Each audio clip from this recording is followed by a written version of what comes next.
Chapter 4 Is Buddhism an ethical system? It no doubt contains an excellent ethical code which is unparalleled in its perfection and altruistic attitude. It deals with one way of life for the monks and another for the laity. But Buddhism is much more than an ordinary moral teaching. Morality is only the preliminary stage on the path of purity, and is a means to an end, but not an end in itself. Conduct, though essential, is itself insufficient to gain one's emancipation. It should be coupled with wisdom or knowledge, panna. The base of Buddhism is morality, and wisdom is its apex. In observing the principles of morality, a Buddhist should not only regard his own self but also should have a consideration for others, we well animals not excluded. Morality in Buddhism is not founded on any doubtful revelation, nor is it the ingenious invention of an exceptional mind, but it is a rational and practical code based on verifiable facts and individual experience. It should be mentioned that any external supernatural agency plays no part whatever in the molding of the character of a Buddhist. In Buddhism there is no one to reward or punish.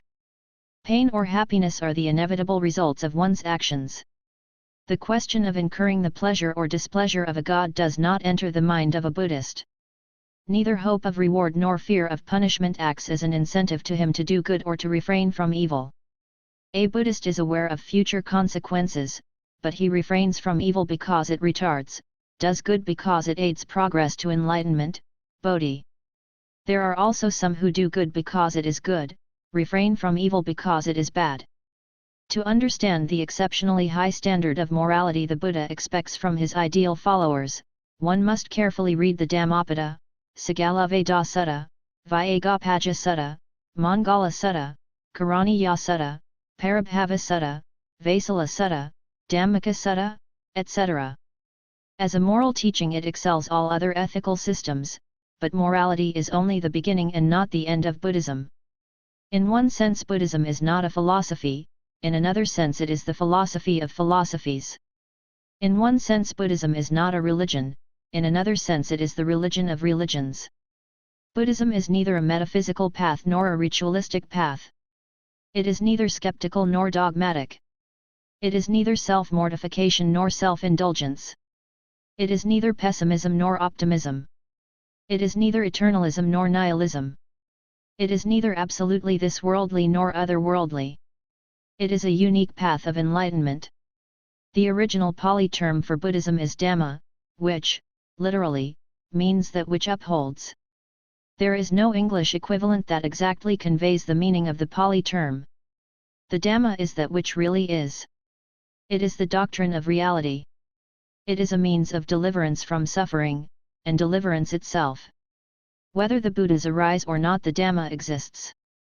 It lies hidden from the ignorant eyes of men, till a Buddha, an enlightened one, realizes and compassionately reveals it to the world.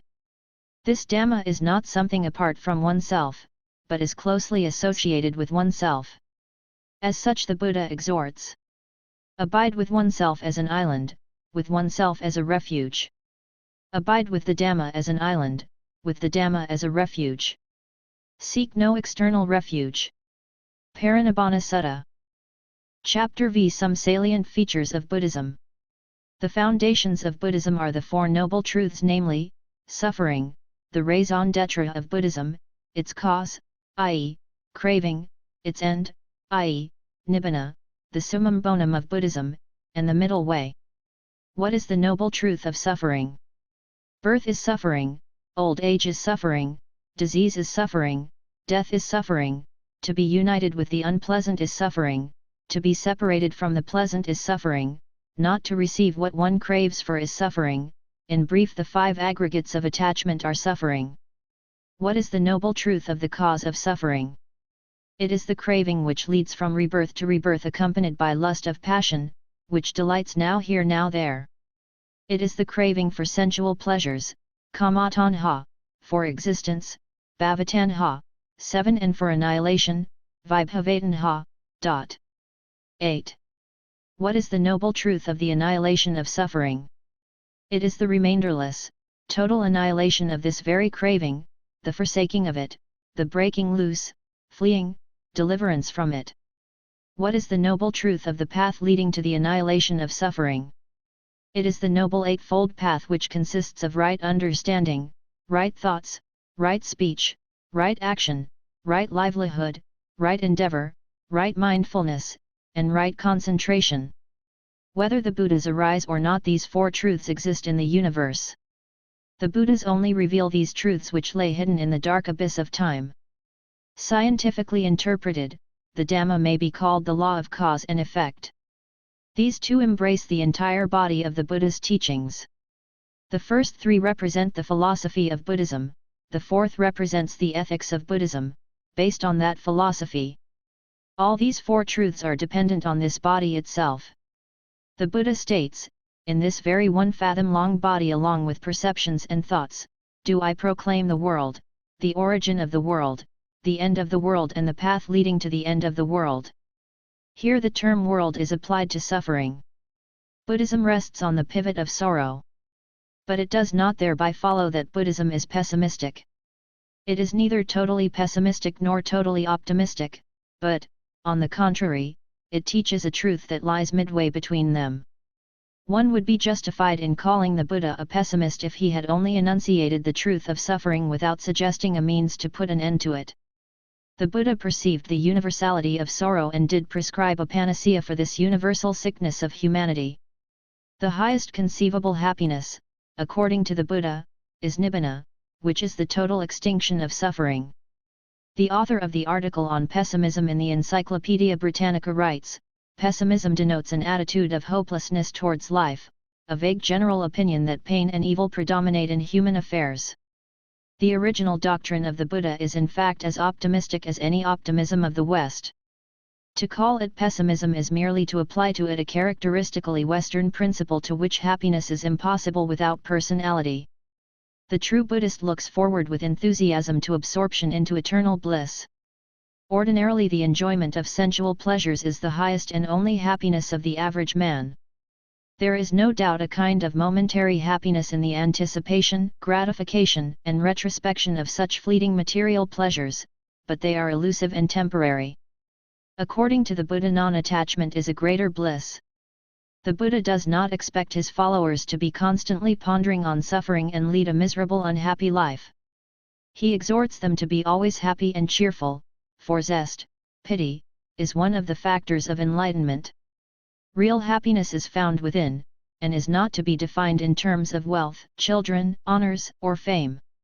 If such possessions are misdirected, forcibly or unjustly obtained, misappropriated, or even viewed with attachment, they will be a source of pain and sorrow to the possessors. Instead of trying to rationalize suffering, Buddhism takes suffering for granted and seeks the cause to eradicate it. Suffering exists as long as there is craving. It can only be annihilated by treading the Noble Eightfold Path and attaining the supreme bliss of nibbana. These four truths can be verified by experience.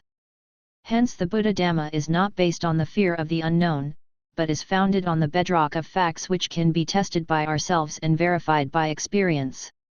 Buddhism is, therefore, rational and intensely practical. Such a rational and practical system cannot contain mysteries or esoteric doctrines. Blind faith, therefore, is foreign to Buddhism. Where there is no blind faith, there cannot be any coercion or persecution or fanaticism. To the unique credit of Buddhism, it must be said that throughout its peaceful march of 2,500 years no drop of blood was shed in the name of the Buddha, no mighty monarch wielded his powerful sword to propagate the Dhamma, and no conversion was made either by force or by repulsive methods. Yet, the Buddha was the first and the greatest missionary that lived on earth. Aldous Huxley writes, alone of all the great world religions, Buddhism made its way without persecution, censorship, or inquisition. Lord Russell remarks, of the great religions of history, I prefer Buddhism, especially in its earliest forms, because it has had the smallest element of persecution. In the name of Buddhism no altar was reddened with the blood of a Hypatia, no Bruno was burnt alive. Buddhism appeals more to the intellect than to the emotion. It is concerned more with the character of the devotees than with their numerical strength.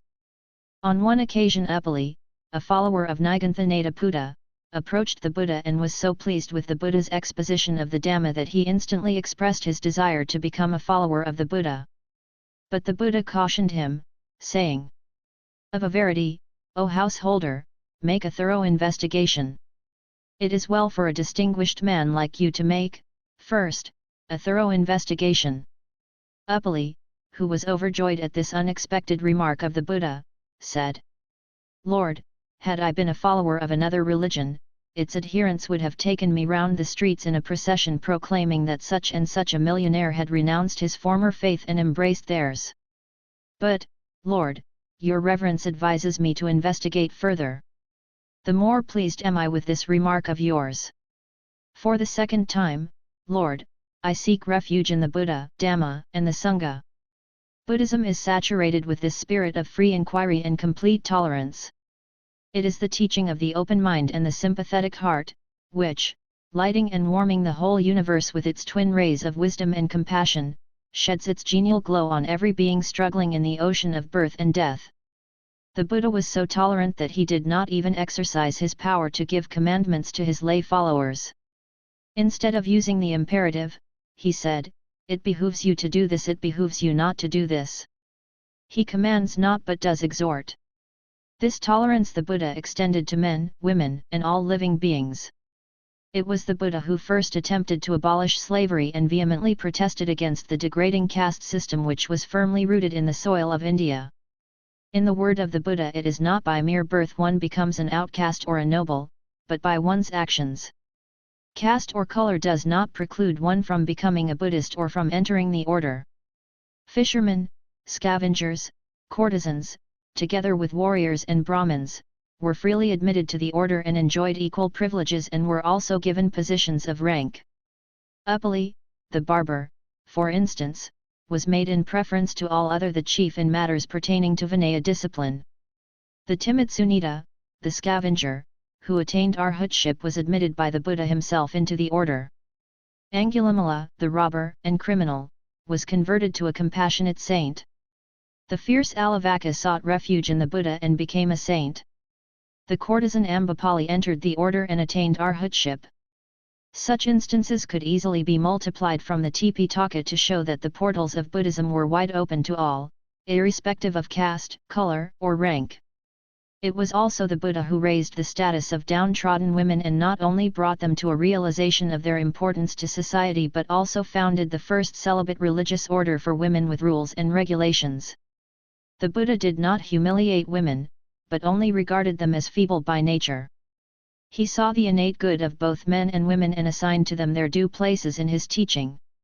Sex is no barrier to attaining sainthood. Sometimes the Pali term used to denote women is Matugama, which means motherfolk or society of mothers. As a mother, woman holds an honorable place in Buddhism. Even the wife is regarded as best friend, Paramaseka, of the husband. Hasty critics are only making ex parte statements when they reproach Buddhism with being inimical to women. Although at first the Buddha refused to admit women into the order on reasonable grounds, yet later he yielded to the entreaties of his foster mother, Pajapati Gotami, and founded the Bhikkhuni order. Just as the Arahas Sariputta and Moggallana were made the two chief disciples in the order of monks, even so he appointed Arahas Kamma and Uppalavana as the two chief female disciples. Many other female disciples too were named by the Buddha himself as his distinguished and pious followers. On one occasion the Buddha said to King Kosala, who was displeased on hearing that a daughter was born to him, "A woman child, O Lord of men, may prove even a better offspring than a male."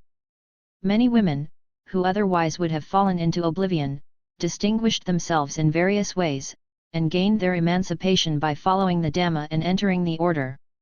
In this new order, which later proved to be a great blessing to many women, queens, princesses, daughters of noble families, widows, bereaved mothers, destitute women, pitiable courtesans all, despite their caste or rank, met on a common platform, enjoyed perfect consolation and peace, and breathed that free atmosphere which is denied to those cloistered in cottages and palatial mansions.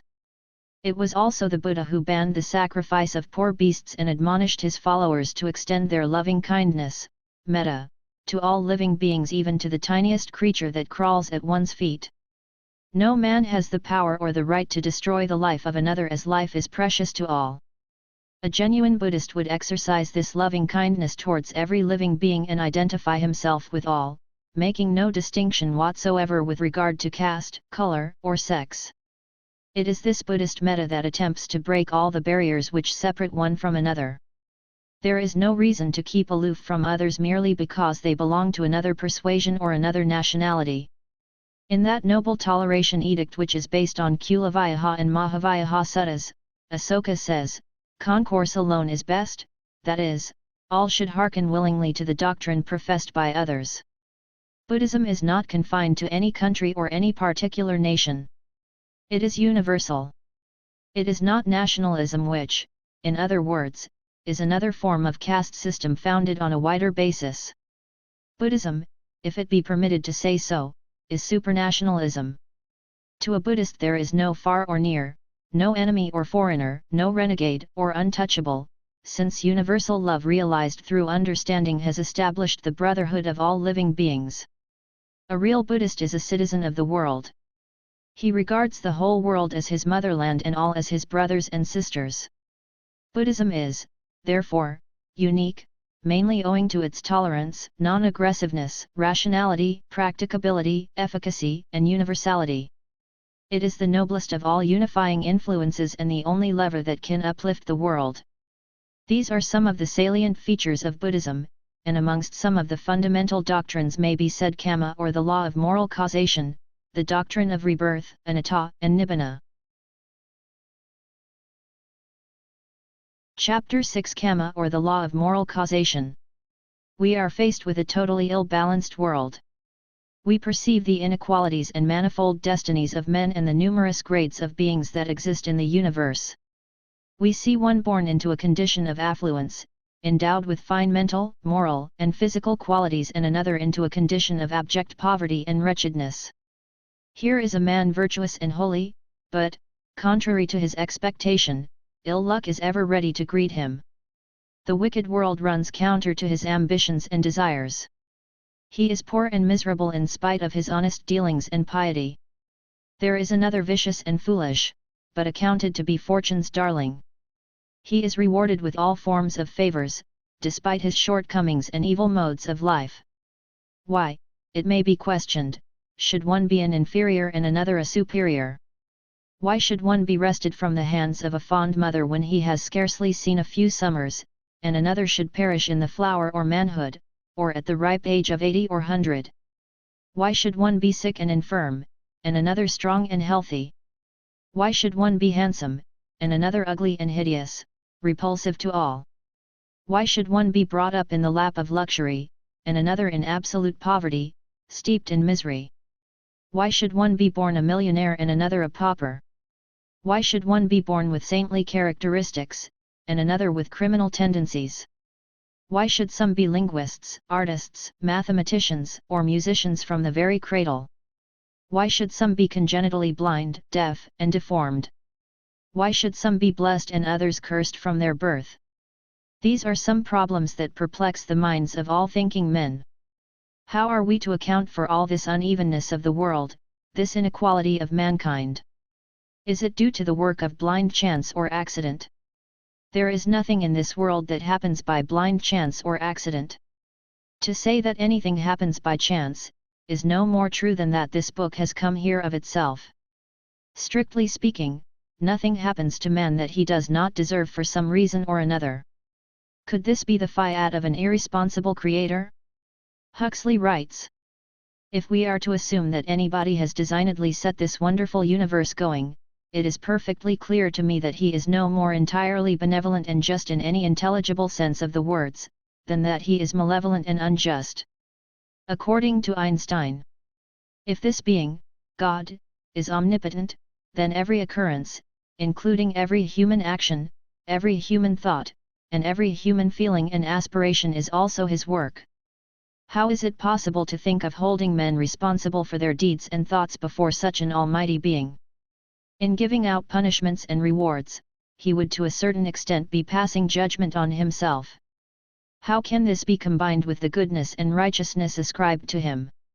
According to the theological principles, man is created arbitrarily and without his desire, and at the moment of his creation is either blessed or damned eternally. Hence man is either good or evil, fortunate or unfortunate, noble or depraved, from the first step in the process of his physical creation to the moment of his last breath, regardless of his individual desires, hopes, ambitions, struggles or devoted prayers. Such is theological fatalism. Spencer Lewis, as Charles Bradlaugh says, the existence of evil is a terrible stumbling block to the theist. Pain, misery, crime, poverty confront the advocate of eternal goodness and challenge with unanswerable potency his declaration of deity as all good, all wise, and all powerful. In the words of Schopenhauer, whoever regards himself as having become out of nothing must also think that he will again become nothing, for an eternity has passed before he was, and then a second eternity had begun, through which he will never cease to be, is a monstrous thought. If birth is the absolute beginning, then death must be his absolute end, and the assumption that man is made out of nothing leads necessarily to the assumption that death is his absolute end. Commenting on human sufferings and God, Professor J.B.S. Haldane writes, either suffering is needed to perfect human character, or God is not almighty. The former theory is disproved by the fact that some people who have suffered very little but have been fortunate in their ancestry and education have very fine characters. The objection to the second is that it is only in connection with the universe as a whole that there is any intellectual gap to be filled by the postulation of a deity. And a creator could presumably create whatever he or it wanted. Lord Russell states, the world, we are told, was created by a God who is both good and omnipotent. Before he created the world he foresaw all the pain and misery that it would contain. He is therefore responsible for all of it. It is useless to argue that the pain in the world is due to sin. If God knew in advance the sins of which man would be guilty, he was clearly responsible for all the consequences of those sins when he decided to create man. In Despair, a poem of his old age, Lord Tennyson thus boldly attacks God, who, as recorded in Isaiah, says, I make peace and create evil. Isaiah 14:7. What? I should call on that infinite love that has served us so well? Infinite cruelty, rather, that made everlasting hell, made us, foreknew us, foredoomed us, and does what he will with his own. Better our dead brute mother who never has heard us groan. Surely the doctrine that all men are sinners and have the essential sin of Adam is a challenge to justice, mercy, love, and omnipotent fairness. Some writers of old authoritatively declared that God created man in his own image. Some modern thinkers state, on the contrary, that man created God in his own image. With the growth of civilization, man's concept of God also became more and more refined. It is, however, impossible to conceive of such a being either in or outside the universe.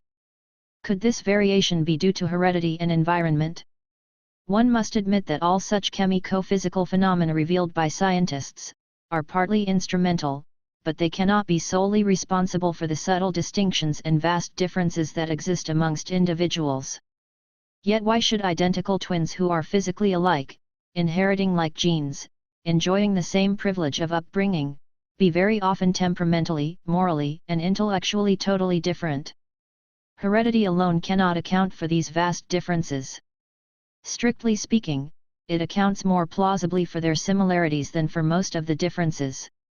The infinitesimally minute chemico-physical germ, which is about 30 millionth part of an inch across, inherited from parents, explains only a portion of man, his physical foundation. With regard to the more complex and subtle mental, intellectual, and moral differences, we need more enlightenment. The theory of heredity cannot give a satisfactory explanation for the birth of a criminal in a long line of honorable ancestors, the birth of a saint or a noble man in a family of evil repute, for the arising of infant prodigies, men of genius and great religious teachers. According to Buddhism, this variation is due not only to heredity, environment, nature, and nurture, but also to our own Kamma, or in other words, to the result of our own inherited past actions and our present deeds. We ourselves are responsible for our own deeds, happiness and misery. We build our own hells. We create our own heavens. We are the architects of our own fate. In short, we ourselves are our own Kamma. On one occasion a certain young man named Subha approached the Buddha, and questioned why and wherefore it was that among human beings there are the low and high states. For, said he, we find amongst mankind those of brief life and those of long life, the hale and the ailing, the good-looking and the ill-looking, the powerful and the powerless, the poor and the rich, the low-born and the high-born, the ignorant and the intelligent. The Buddha briefly replied, every living being has Kamma as its own, its inheritance, its cause, its kinsman, its refuge.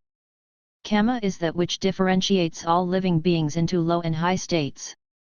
He then explained the cause of such differences in accordance with the law of moral causation. Thus, from a Buddhist standpoint, our present mental, intellectual, moral, and temperamental differences are mainly due to our own actions and tendencies, both past the present.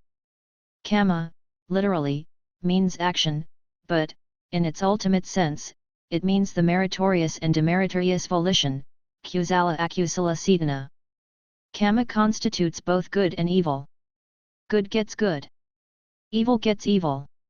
Like attracts like. This is the law of Kamma. As some Westerners prefer to say, Kamma is action influence. We reap what we have sown. What we sow we reap somewhere or somewhen. In one sense we are the result of what we were, we will be the result of what we are. In another sense, we are not totally the result of what we were and we will not absolutely be the result of what we are. For instance, a criminal today may be a saint tomorrow. Buddhism attributes this variation to Kamma, but it does not assert that everything is due to Kamma. If everything were due to Kamma, a man must ever be bad, for it is his Kamma to be bad. One need not consult a physician to be cured of a disease, for if one's Kamma is such one will be cured. According to Buddhism, there are 5 orders or processes, niyamas, which operate in the physical and mental realms. 1. Kamma niyama, order of act and result, e.g., desirable and undesirable acts produce corresponding good and bad results. 2. Utu niyama, physical, inorganic, order, e.g., seasonal phenomena of winds and rains. 3. Bija niyama, order of germs or seeds, physical organic order, e.g., rice produced from rice seed, sugary taste from sugar cane or honey, etc. The scientific theory of cells and genes and the physical similarity of twins may be ascribed to this order. 4. Citta niyama, order of mind or psychic law, e.g., processes of consciousness, citta vithi, power of mind, etc. V. Dhamma niyama, order of the norm, e.g., the natural phenomena occurring at the advent of a bodhisattva in his last birth, gravitation, etc. Every mental or physical phenomenon could be explained by these all-embracing 5 orders or processes which are laws in themselves. Kamma is, therefore, only one of the 5 orders that prevail in the universe. It is a law in itself, but it does not thereby follow that there should be a lawgiver. Ordinary laws of nature, like gravitation, need no lawgiver. It operates in its own field without the intervention of an external independent ruling agency. Nobody, for instance, has decreed that fire should burn. Nobody has commanded that water should seek its own level.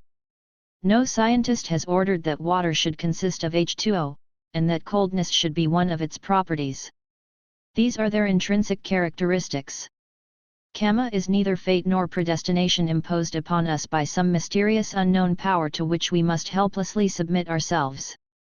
It is one's own doing reacting on oneself, and so one has the possibility to divert the course of Kamma to some extent. How far one diverts it depends on oneself.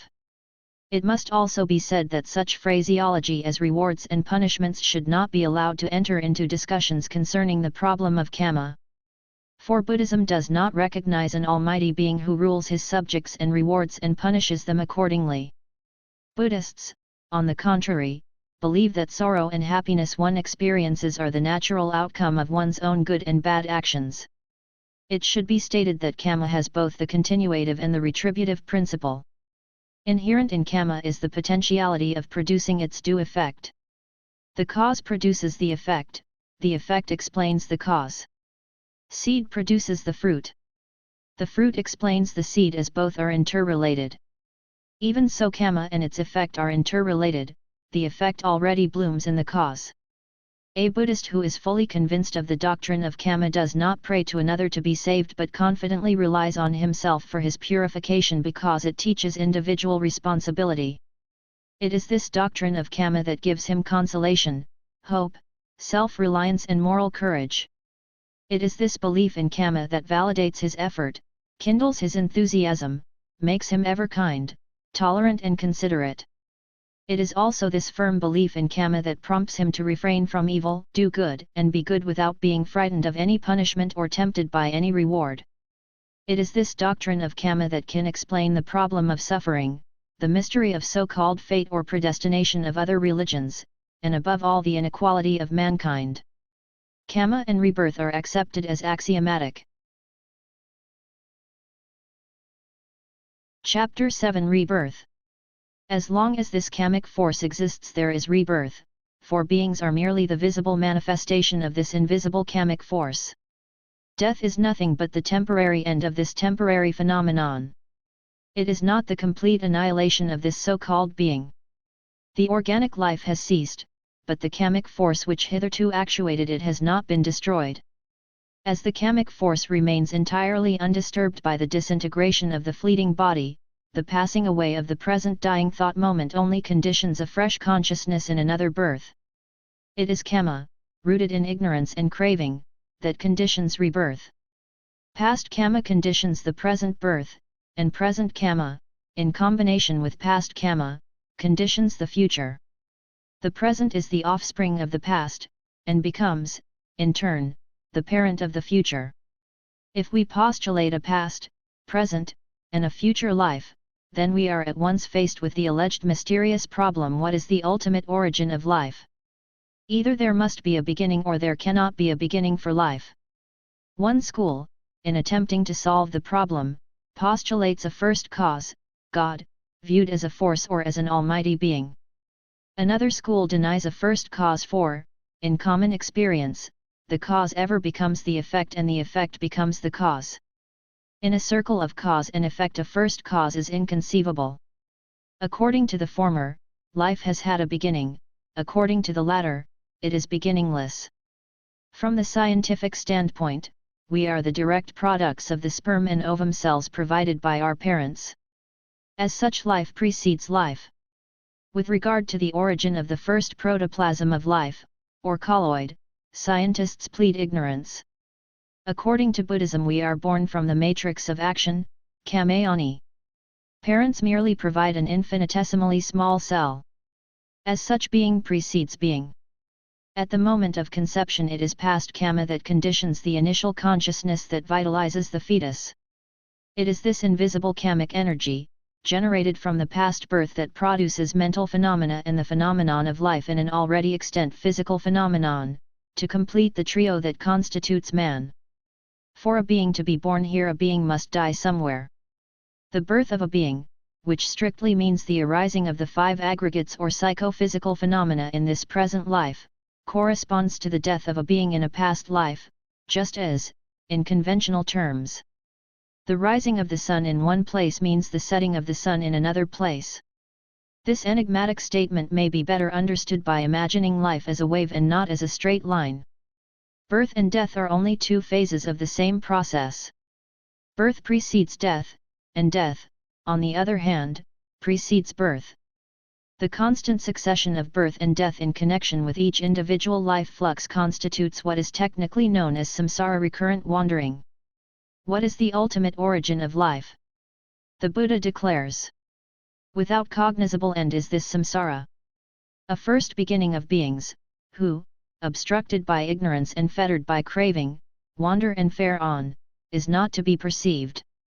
This life stream flows ad infinitum, as long as it is fed by the muddy waters of ignorance and craving. When these two are completely cut off, then only, if one so wishes, does the stream cease to flow. Rebirth ends, as in the case of the Buddhas and Arahats. An ultimate beginning of this life stream cannot be determined, as a stage cannot be perceived when this life force was not fraught with ignorance and craving. The Buddha has here referred merely to the beginning of the life stream of living beings. It is left to scientists to speculate on the origin and the evolution of the universe. The Buddha does not attempt to solve all the ethical and philosophical problems that perplex mankind. Nor does he deal with theories and speculations that tend neither to edification nor to enlightenment. Nor does he demand blind faith from his adherents. He is chiefly concerned with the problem of suffering and its destruction. With but this one practical and specific purpose in view, all irrelevant side issues are completely ignored. But how are we to believe that there is a past existence? The most valuable evidence Buddhists cite in favor of rebirth is the Buddha, for he developed a knowledge which enabled him to read past and future lives. Following his instructions, his disciples also developed this knowledge and were able to read their past lives to a great extent.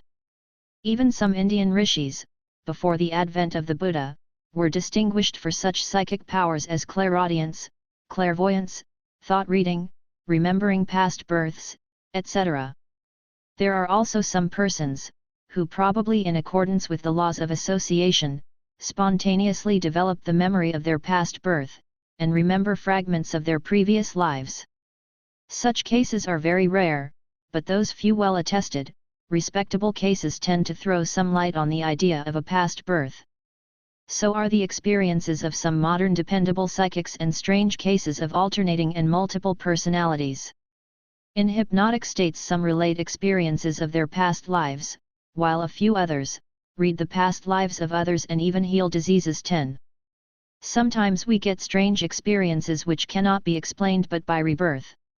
How often do we meet persons whom we have never met, and yet instinctively feel that they are quite familiar to us?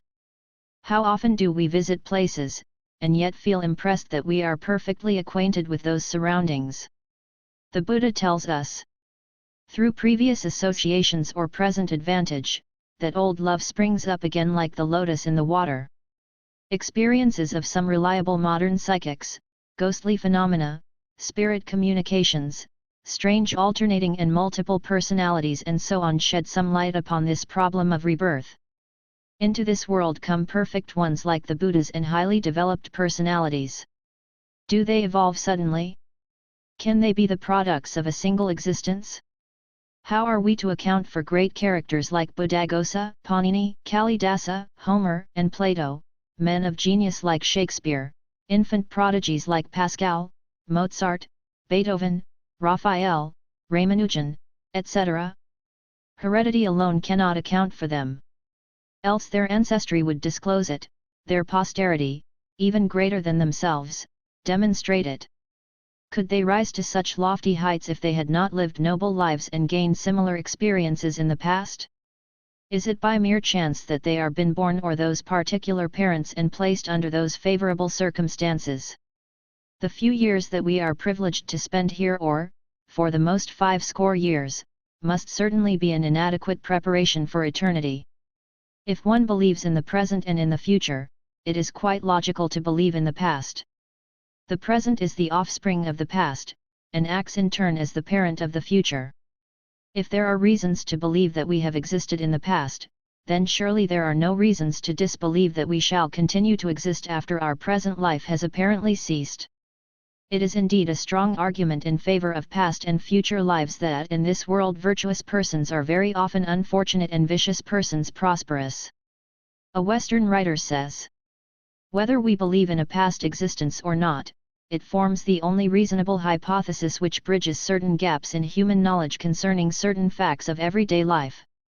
Our reason tells us that this idea of past birth and Kamma alone can explain the degrees of difference that exist between twins.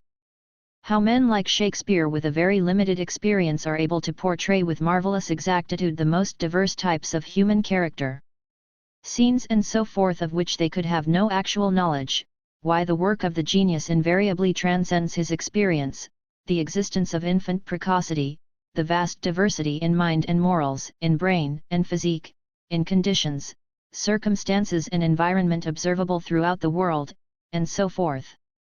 It should be stated that this doctrine of rebirth can neither be proved nor disproved experimentally, but it is accepted as an evidentially verifiable fact. The cause of this Kamma, continues the Buddha, is avidya or ignorance of the Four Noble Truths.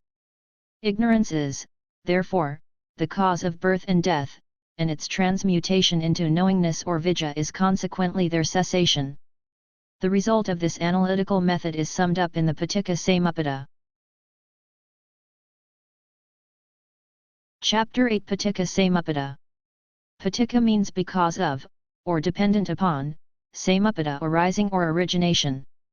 Paticca Samuppada, therefore, literally means dependent arising or dependent origination. It must be borne in mind that Paticca Samuppada is only a discourse on the process of birth and death and not a theory of the ultimate origin of life. It deals with the cause of rebirth and suffering, but it does not in the least attempt to show the evolution of the world from primordial matter. Ignorance, avidya, is the first link or cause of the wheel of life. It clouds all right understanding. Dependent on ignorance of the Four Noble Truths arise activities, sankhara, both moral and immoral. The activities, whether good or bad, rooted in ignorance, which must necessarily have their due effects, only tend to prolong life's wandering. Nevertheless, good actions are essential to get rid of the ills of life. Dependent on activities arise rebirth consciousness, vijnana. This links the past with the present. Simultaneous with the arising of rebirth consciousness there come into being mind and body, namarupa. The six senses, salayatana, are the inevitable consequences of mind and body. Because of the six senses, contact, phasa, sets in. Contact leads to feeling, vedana.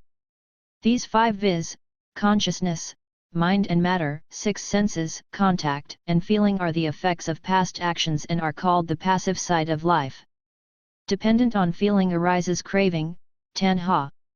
Craving results in grasping, upadana. Grasping is the cause of kamma, bhava, which in its turn, conditions future birth, jati. Birth is the inevitable cause of old age and death, jara marana. If on account of cause-effect comes to be, then if the cause ceases, the effect also must cease. The reverse order of the Paticca Samuppada will make the matter clear. Old age and death are possible in and with a psychophysical organism. Such an organism must be born, therefore it presupposes birth. But birth is the inevitable result of past deeds or kamma. Kamma is conditioned by grasping, which is due to craving. Such craving can appear only where feeling exists. Feeling is the outcome of contact between the senses and objects. Therefore it presupposes organs of senses which cannot exist without mind and body. Where there is a mind there is consciousness. It is the result of past good and evil. The acquisition of good and evil is due to ignorance of things as they truly are. The whole formula may be summed up thus. Dependent on ignorance arise activities, moral and immoral. Dependent on activities arises consciousness, rebirth consciousness. Dependent on consciousness arise mind and matter. Dependent on mind and matter arise the six spheres of sense. Dependent on the six spheres of sense arises contact. Dependent on contact arises feeling. Dependent on feeling arises craving.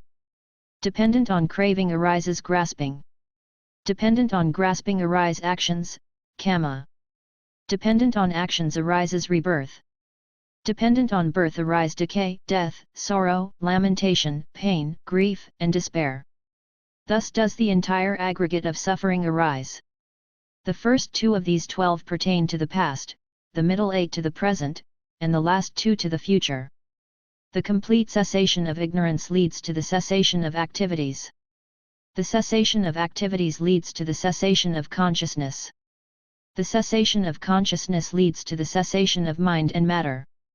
The cessation of mind and matter leads to the cessation of the six spheres of sense. The six spheres of sense leads to the cessation of contact.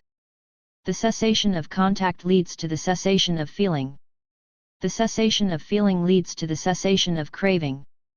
The cessation of craving leads to the cessation of grasping. The cessation of grasping leads to the cessation of actions. The cessation of actions leads to the cessation of rebirth. The cessation of rebirth leads to the cessation of decay, death, sorrow, lamentation, pain, grief, and despair. Thus does the cessation of this entire aggregate of suffering result. This process of cause and effect continues ad infinitum. The beginning of this process cannot be determined, as it is impossible to say whence this life flux was encompassed by nescience. But when this nescience is turned into knowledge, and the life flux is diverted into nibbonadhatu, then the end of the life process of samsara comes about.